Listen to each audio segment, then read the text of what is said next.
kama tutaendelea kuishi kwenye dimbwi la kujikatia tamaa. Wana Simba, sisi hatujawahi kuishia njiani kwenye safari zetu za hatua ya makundi na mwaka huu.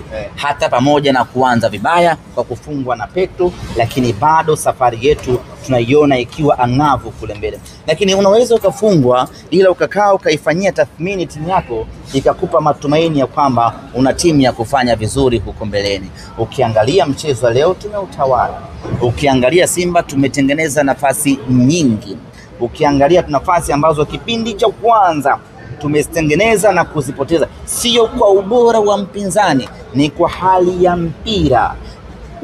Unajipa matumaini ya kwamba timu tunayo. Ukianza kuiangalia nafasi ya Elie Mpanzu, nafasi ya Morris Abraham, nafasi za wazi kweli kweli, lakini ndio mpira wa miguu, na wala sio kwa ubora wala juhudi za mpinzani wetu Petro, ni kutokana na makosa ya kimchezo ndiyo ambayo yamewaweka salama wapinzani wetu.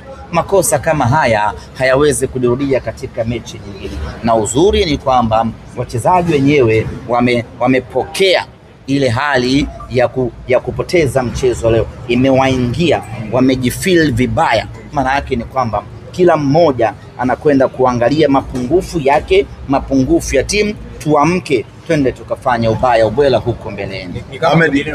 Mtego Ahmed, mechi ya jana Esperance anatoa sare nyumbani na Stadium Malien, na niambia tunakwenda kucheza naye mechi. Mimi nilisema kitu kimoja. Unajua watu wamekariri, wakiona Waarabu wengi kwenye kundi ndio wanajua kundi gumu.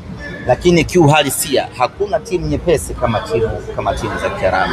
Na sisi Simba Sports Club tunasema hivyo kwa uzoefu tuliokuwa nao. Mafanikio yetu yote sisi huwa yanatokana na kucheza na timu za Kiarabu.